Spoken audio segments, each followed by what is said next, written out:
voy a presentar la segunda conferencia del mes de febrero en relación con el documento que mensualmente ponemos en nuestras vitrinas. Para este mes se ha escogido un documento de un fondo que conservamos en el Archivo Histórico Provincial de Sevilla, que es el fondo de la fábrica de tabaco de Sevilla. Y esta fábrica, bueno, como sabéis, es una fábrica con mucha tradición en la ciudad, con mucha leyenda también, que estuvo en sus inicios aquí, precisamente, al lado, en lo que hoy es la Plaza de San Pedro, ya un laberinto de talleres, almacenes, de casitas, que pronto se quedó pequeño por el aumento de la producción y porque era un sitio difícil para el transporte, para sacar hacia el río el tabaco, y se decidió trasladarla al edificio de la fábrica de tabaco que todos conocemos, que es hoy la Universidad de Sevilla. Allí se llevó bastantes años, hasta que ya en el siglo XX, en 1965, se trasladó a su última sede, que fue en la calle Juan Sebastián Elcano, en la fábrica de Altar y Los Remedios. Esa es la historia física de este fondo. Y de este fondo, el documento que se expone es un documento con una temática muy actual, un tema de protesta laboral, vamos a decir. Es una temática que no precisamente es la que se va a tratar en esta conferencia. Para la conferencia el documento lo ha elegido nuestra compañera y amiga Lola Pons. Ella es profesora de la Universidad de la Facultad de Filología, da historia de la lengua, historia, ¿me has dicho ahora que se llama? Historia del español. Y además es una investigadora activa que no para de trabajar sobre terminología lingüística, últimamente ha publicado sobre temas de sociología de la lengua, un libro muy interesante sobre el paisaje lingüístico aquí en Sevilla, sobre el multilingüismo que existe, que no somos ni conscientes de lo que sabemos de otros idiomas. Y de todo ese tipo de trabajo está constantemente publicando, y a la vez lleva un blog que se llama No Solo de Yo, que en mi ignorancia yo busqué lo que era el significado y averigué que es un término lingüístico que por supuesto no voy a entrar en él porque es bastante complejo, y aquí la especialista es la que aportará muchísimo más argumentos. Así que te doy la palabra para que empiece con tu exposición. Muy bien, gracias a vosotros por haber venido a acompañarme en este ratito, en el que os voy a hablar de ese documento que está en la vitrina. Es este documento una sola hojita, escrita por sus dos caras. Es un documento del siglo XVIII en el que nos encontramos de manera anónima como un obrero de la Real Fábrica de Tabacos de Sevilla se lamenta, se queja de la forma que se está usando para repartir los jornales de trabajo, y a consecuencia de ello, de las necesidades que él dice que sufren los trabajadores. Esas son las dos partes del documento que yo quería en primer lugar leer con vosotros, para que después entendamos algunas cuestiones del contenido que comentaré. El documento dice, en el margen, veis que lo quise ver esta puntuación marginal, aparece esto de remítase al señor Barreda para que haga el uso que le parece. Y el escrito empieza aquí, ¿vale? Comienza por este encabezamiento de señor. Señor, ya la línea 2, padeciendo el Congreso de Cigarros la desgracia de perecer con sus familias que son largas, por tenerlos parados, por haber entrado muchos sin ser menester, pues de 60 los han aumentado a 200, y los muchachos que hacen chicote, bastante motivo para que perezcan como deja cuanto escrito es. La semana que ganan para pan es la que tienen 2 o 3 días de trabajo, que son pocas, y las que se pasan sin ninguno entran 12 o 14 hombres que están trabajando bien, continuamente y los demás parados, pidiendo limosna cuando nunca ha sucedido.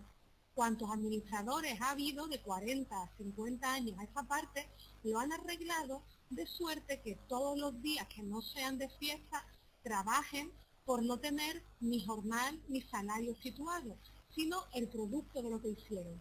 Y si por demasiada obra paraban todos, y cuando eran menester, eran iguales.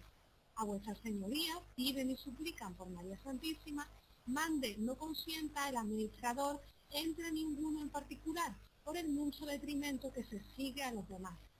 Si paran por haber obra demasiada y los 14 referidos siguen trabajando, abundarán más la obra y los demás perecerán más, haciéndoles mucho agravio.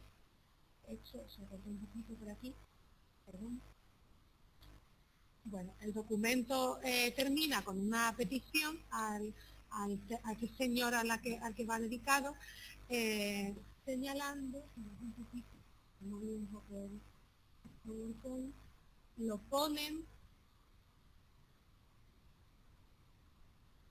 ponen en la alta consideración de vuestra señoría,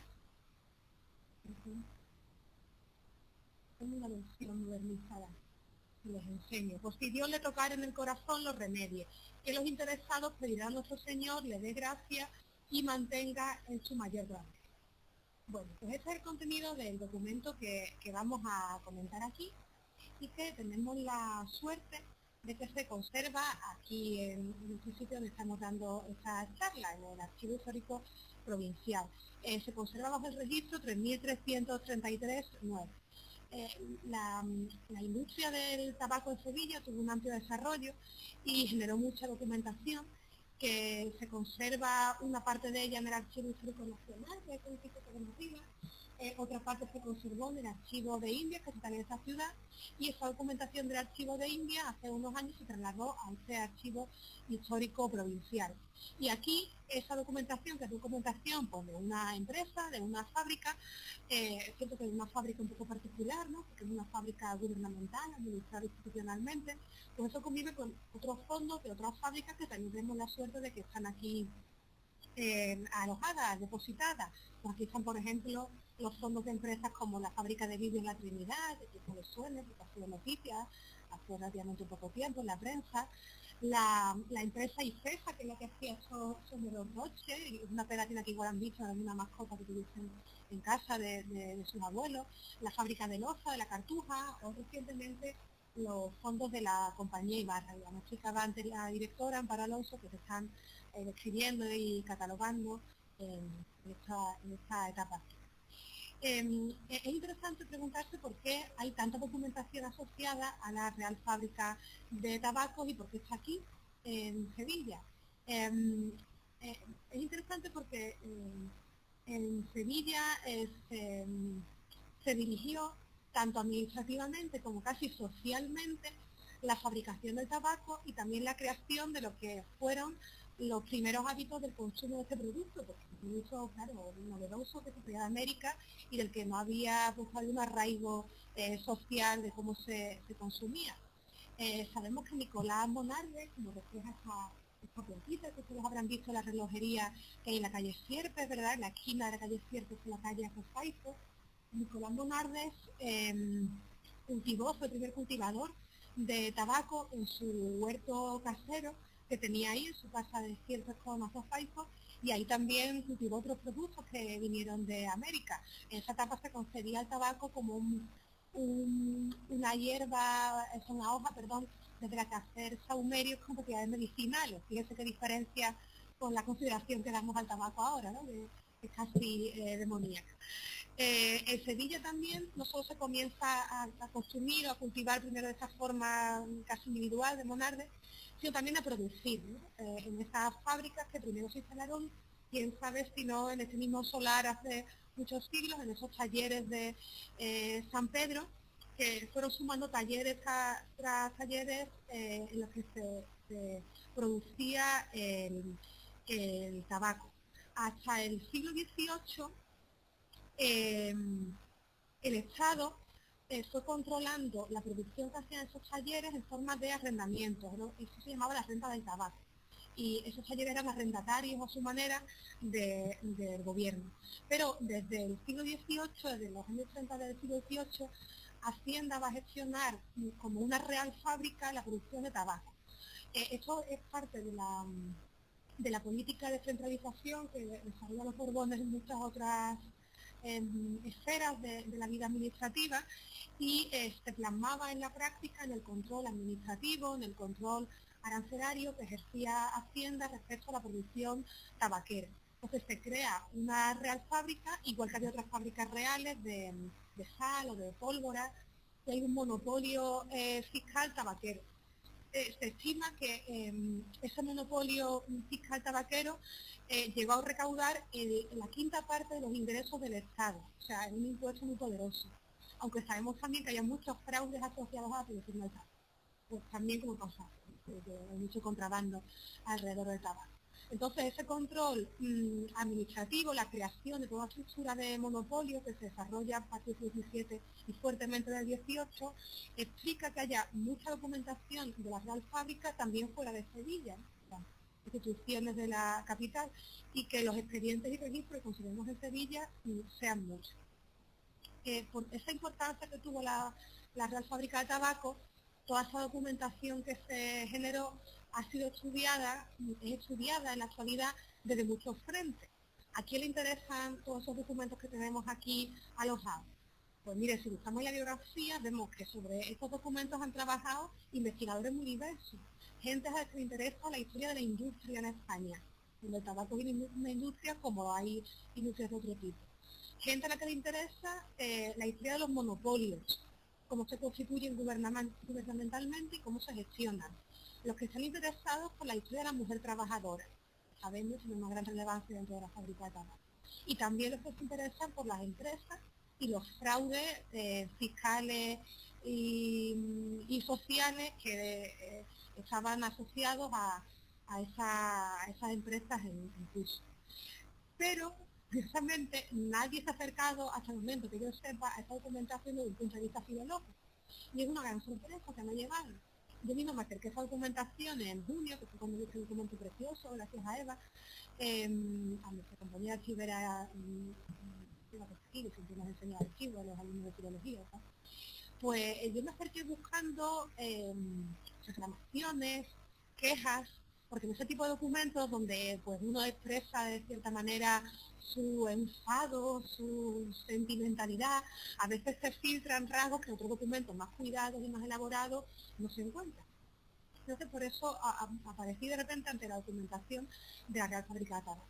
Pero yo creo que en el futuro esta documentación nos va a interesar mucho filológicamente, porque verán, es una documentación que abarca un espacio cronológico muy amplio. Esto empieza en el siglo XVII, se regula fuertemente en el XVIII y la fábrica de Altavi se ha cerrado hace unos años, lo hemos visto, hemos visto ese cierre. Entonces podemos seguir todo un decurso cronológico de cómo ha cambiado la ley.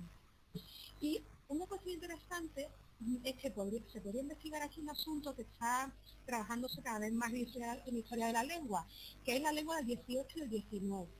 Porque verán, cuando se empieza a hacer historia de la lengua en España es con Menéndez Pidal, que es un señor que nace a final del siglo XIX y que estudia documentos medievales de los reyes del español, documentos áureos, literatura áurea, pero que no se plantea estudiar como historia de la lengua su propio siglo, que es el siglo XIX.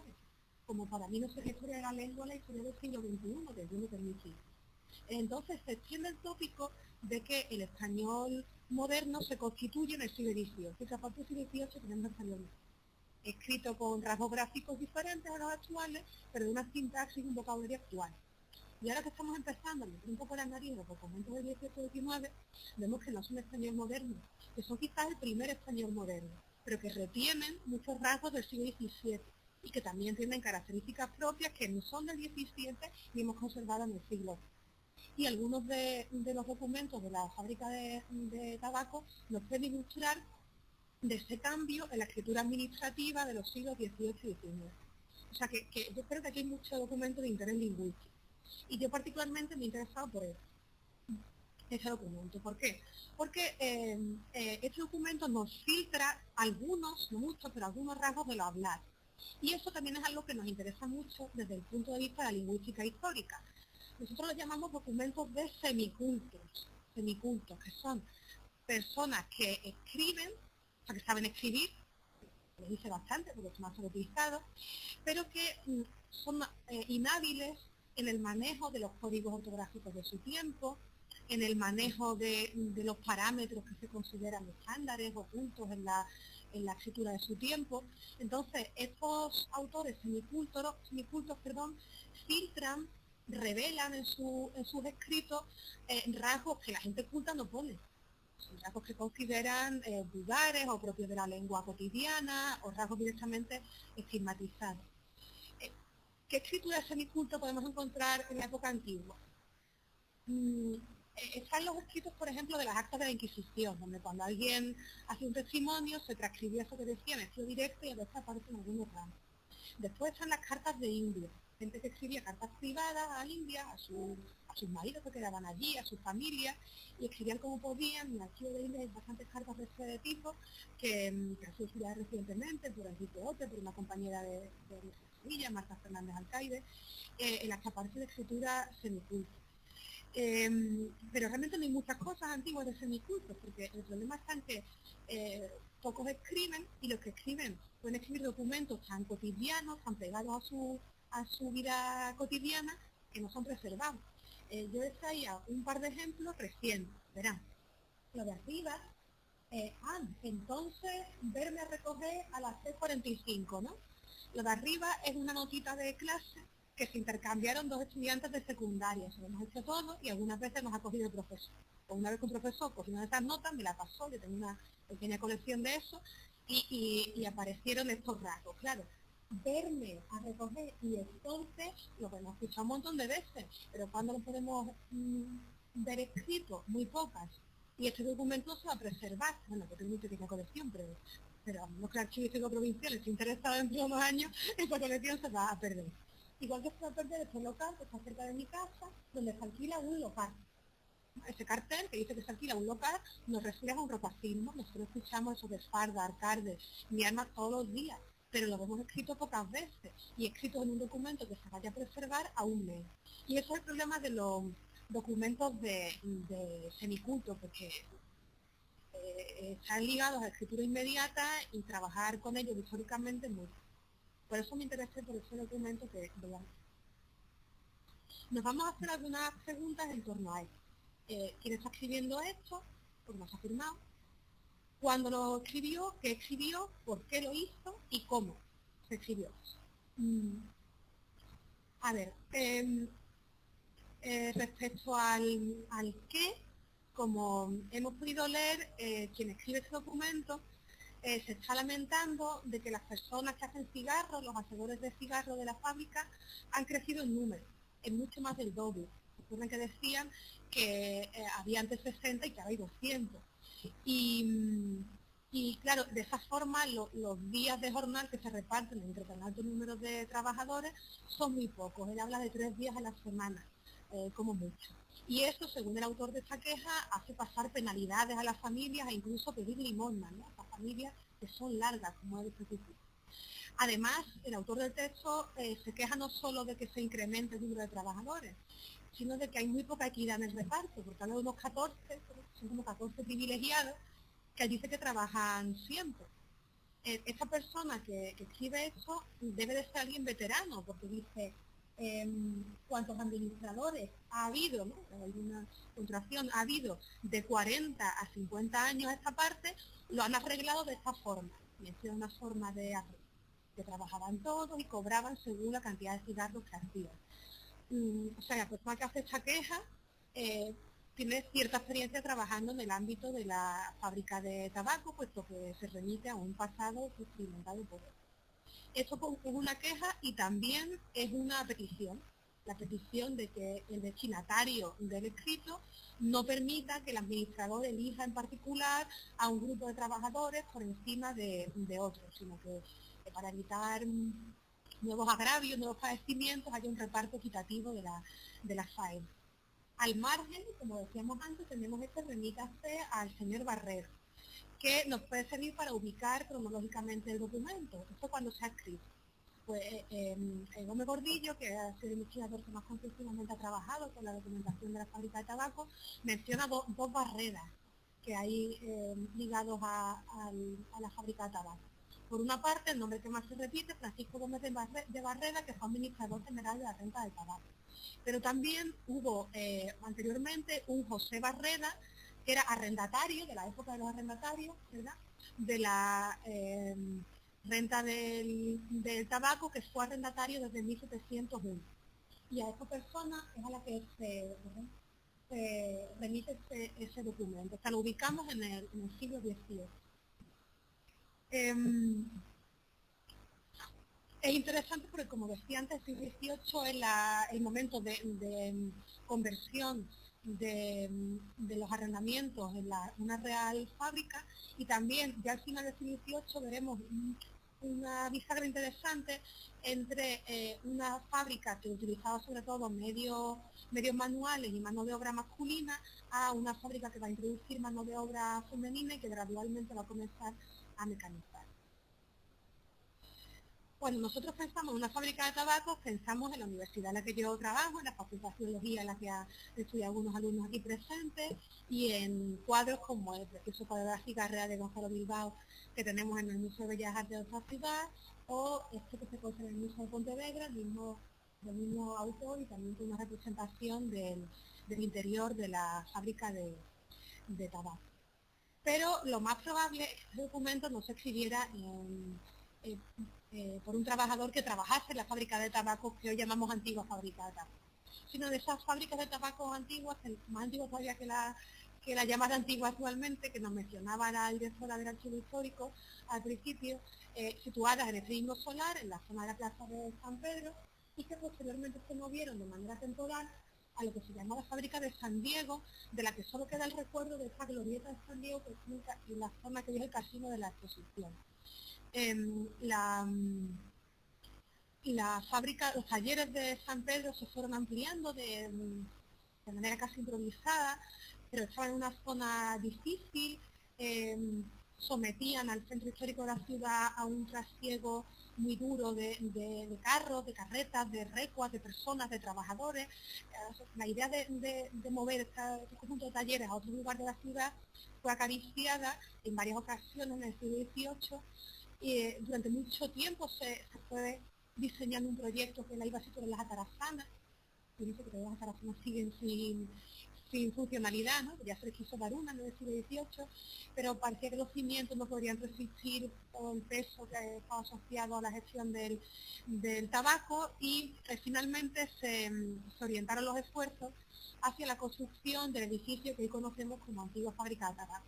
Un edificio muy desmesurado dimensionalmente, un edificio de arquitectura racionalista, que además acarreaba urbanizar todo el sector circundante, y un edificio al que están ligados, están ligadas imágenes, fotografías como esta, y al que asociamos el famoso mito de las cigarreras, ¿verdad?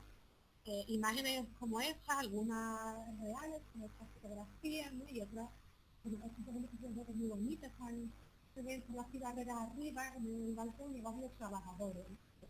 Todavía es el patio de la fuente de la universidad. Aunque este patio, les digo por curiosidad, que cerraron la parte superior hace unos años porque era un paso de alumnos que saltaban las clases y se dedicaban no a trabajar como cigarreras, sino a liar cigarros en ese balcón superior, así que se cerró. Entonces nosotros asociamos este edificio al trabajo de las mujeres, a las cigarreras. Pero si recordamos el documento que hemos leído, ahí no se menciona a ninguna mujer.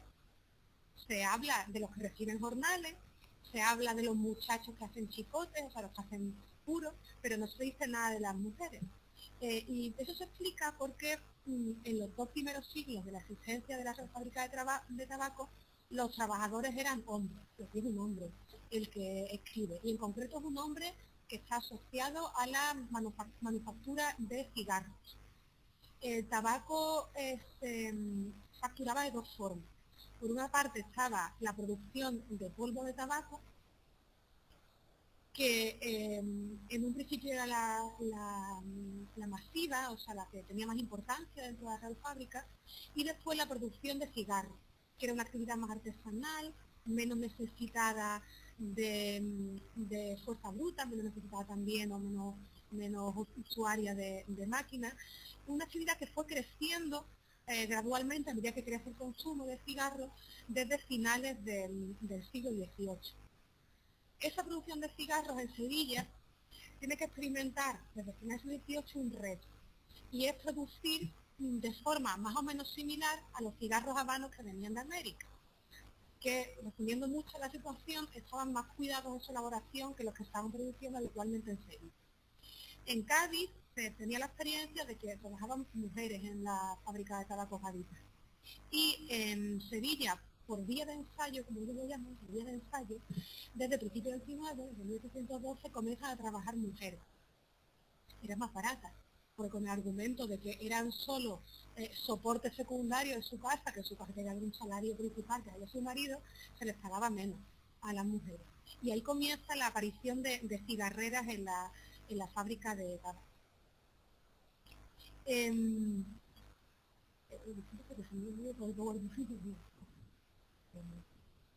Verán, este documento nos interesa también, además de por la cuestión lingüística, porque nos revela una cuestión que se hace presente también en la actualidad, que es la cuestión laboral, ¿no? De cómo se gestionan los turnos de trabajo, cómo se pagan los turnos de trabajo y hasta qué punto estamos satisfechos con el salario que recibimos.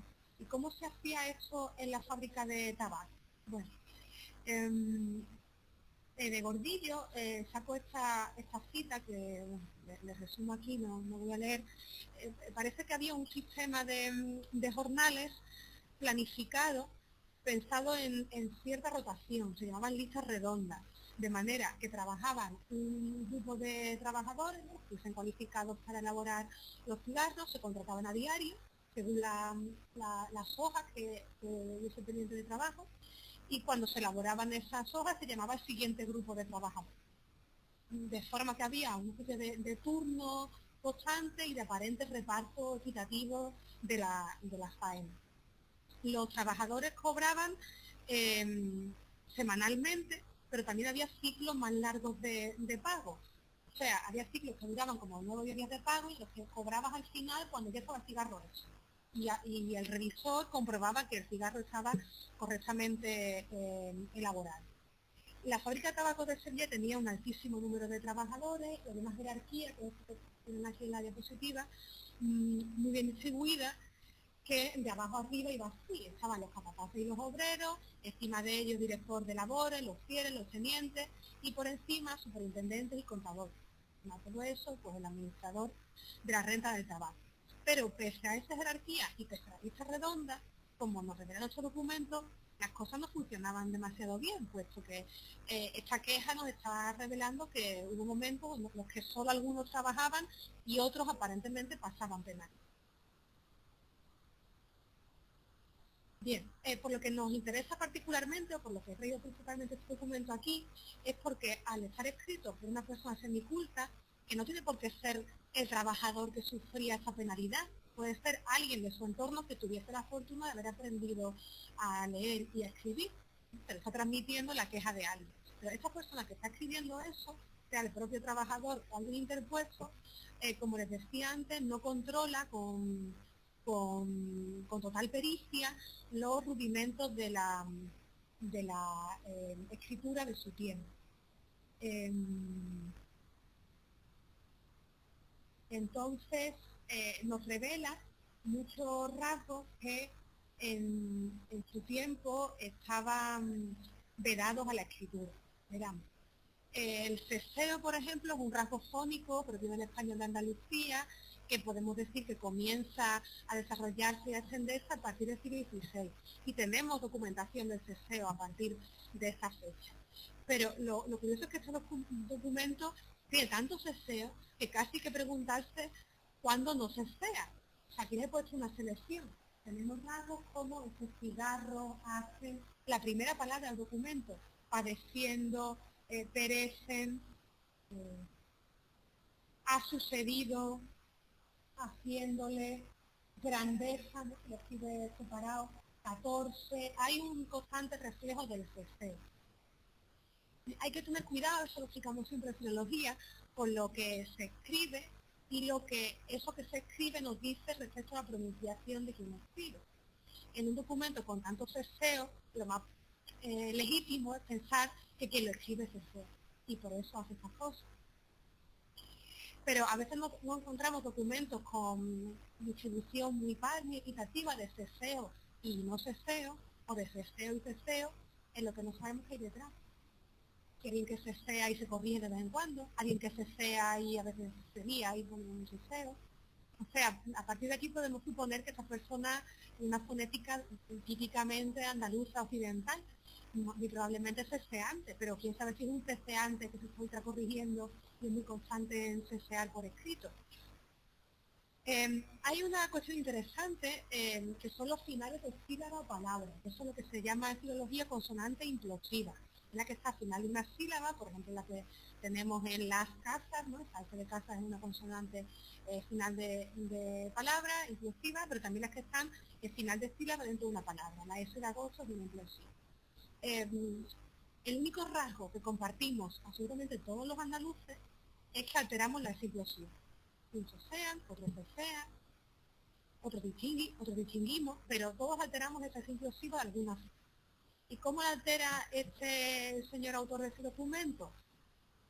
No lo sabemos claramente, pero hace cosas que nos hace sospechar. Por ejemplo, en 200 pronuncia, como yo estoy diciendo ahora, 200. No pronuncia esa S implosiva de 200. En limosna, pronuncia algún tipo de aspiración, o a lo mejor pronunciaba incluso rotacismo, limorna hay alguna documentación más allá de ese documento. Fíjense, las grafías no estándares no son constantes, porque aquí escribe 2 o 3 y pone la S, pero después en día no la pone. ¿No? 2 o 3 días. O sea, esa alteración de la S implosiva no es constante, pero se da y nos verifica esa cuestión del español de Andalucía que les decía. Más cuestiones fónicas.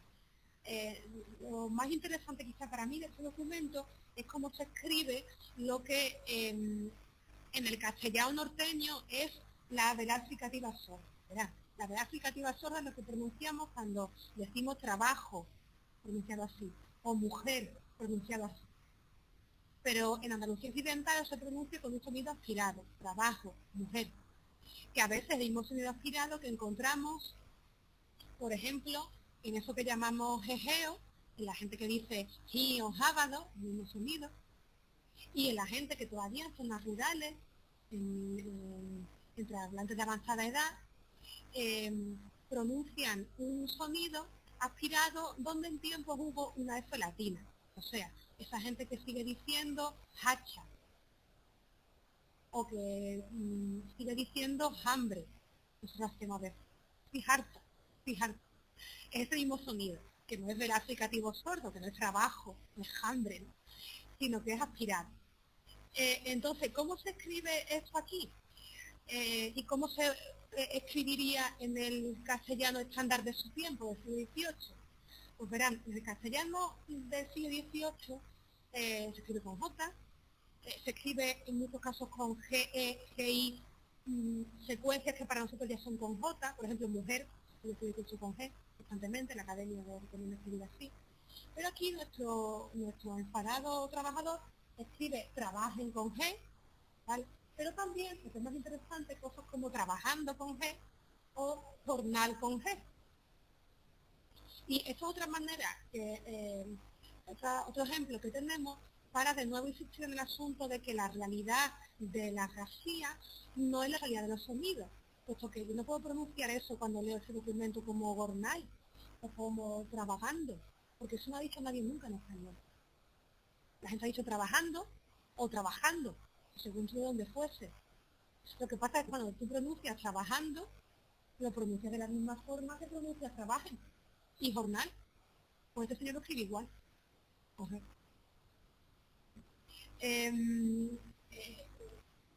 Tiene buena letra, pero a veces es muy duro porque escribe, por ejemplo, esto de mucho, que es uno de esos vulgarismos muy difíciles de ver por escrito. En el diccionario se encuentra por escrito cuando aparece un personaje de teatro que es el cateto del pueblo que viene, no sé qué, ese dice mucho. Pero ver por escrito mucho es muy difícil, aquí lo tenemos en este precioso documento.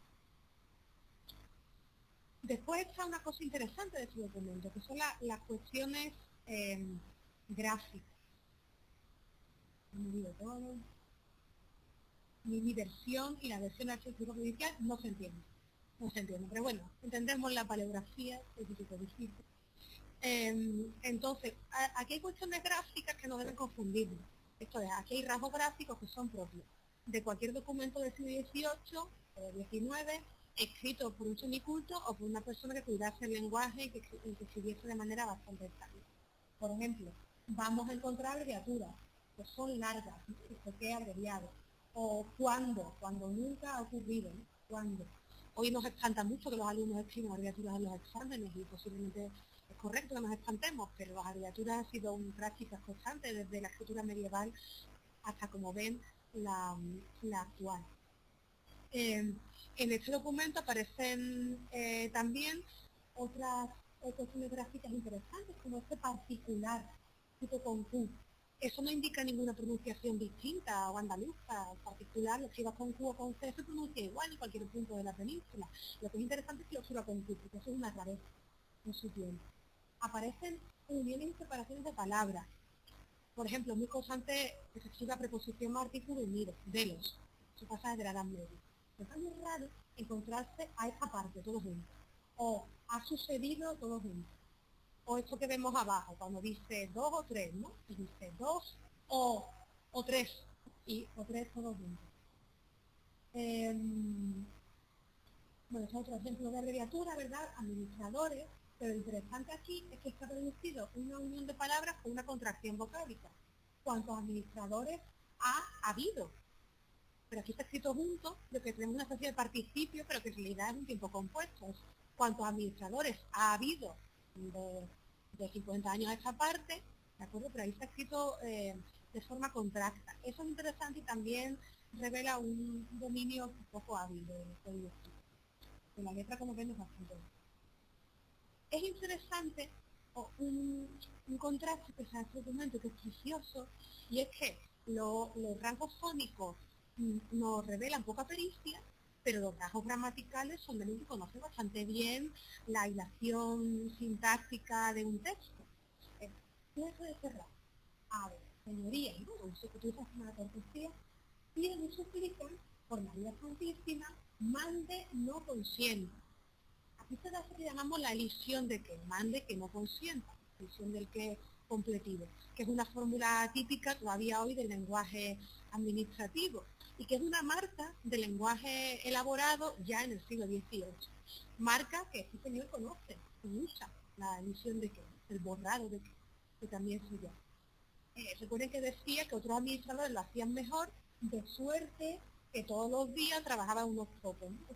De suerte que esa locución modal, que ya están ciertos retrocesos en el siglo XVII, pero que aquí aparece como también marca de algo bastante elaborado.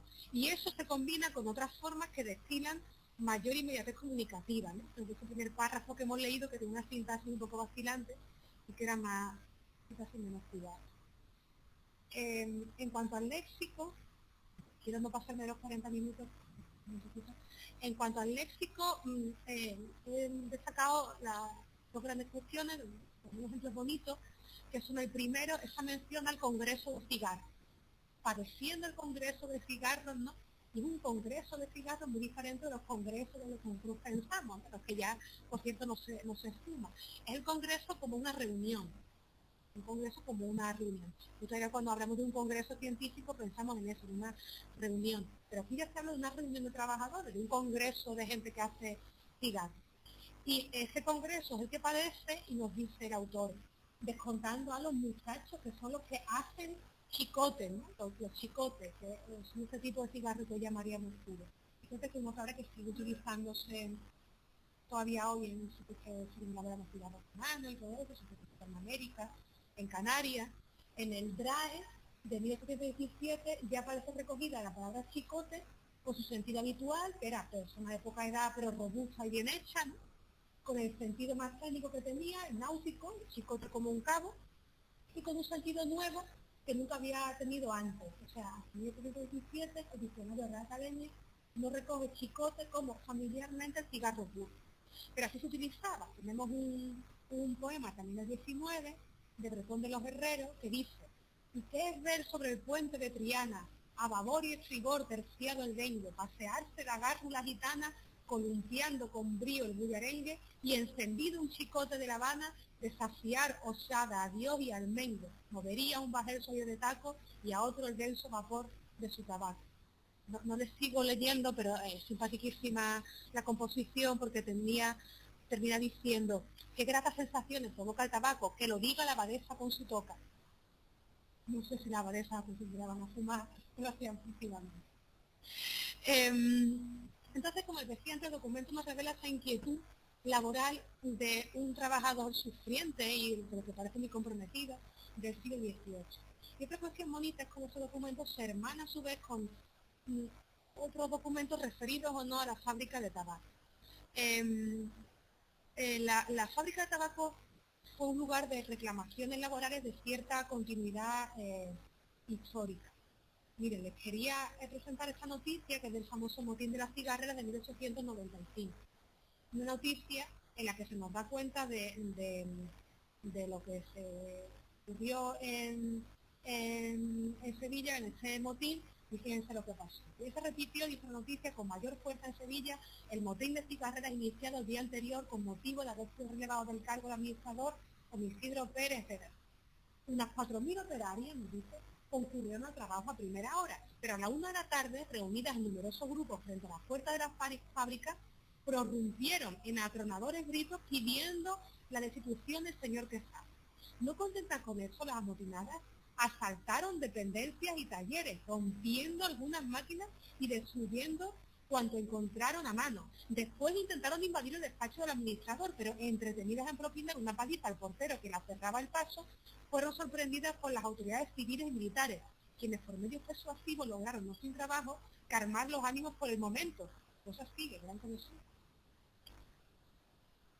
Al pasar por frente a la fábrica, el batallón de infantería de Granada, que se dirigía al campo de instrucción, fue objeto de grandes aclamaciones por las cigarreras, que se confundieron con los soldados. Por fin pudo zafarse el batallón y las operaciones volvieron a invadir la explanada.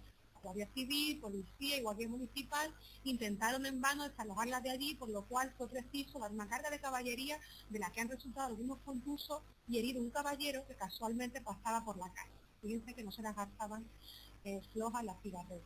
Y ese es otro motín también, que hubo, bueno, no estoy fijando tanto, ¿no? Bueno, otra algarabía, como se llamaba en la prensa, de 1919, en el que las cigarreras y los descargadores de tabaco se soliviantan porque llega un cargamento de tabaco al puerto y ellos no quieren elaborarlo.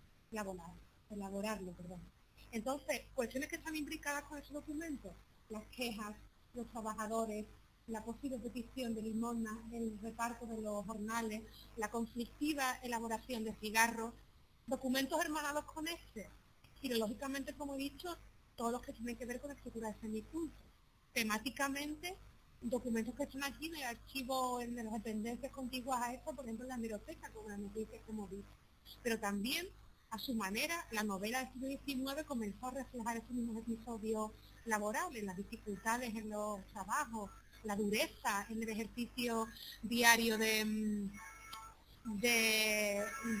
esfuerzo de un jornal. En fin, si les he querido seleccionar este documento hoy y explicarles algunas cuestiones relativas a él, es porque siglos después de que se exhibiera, la Real Fábrica de Tabaco de Sevilla, desde el año 54, la universidad en la que trabajo, la tabacalera se ha terminado llamando Altadis, está cerrada, pero siguen latiendo esos problemas laborales que están testimoniados ahí y siguen existiendo esos esceos, esas alteraciones de esa inclusiva, esos vulgarismos, esa mezcla de rasgos de la inmediatez y de la distancia que hemos visto aquí. Es decir, que esos documentos que aquí guardamos y que están oscuritos, reservados y muy bien cuidados por nuestras compañeras archiveras, siguen siendo a su manera documentos completamente actuales. Y eso es lo que quería contarles en la charla de hoy. Muchas gracias.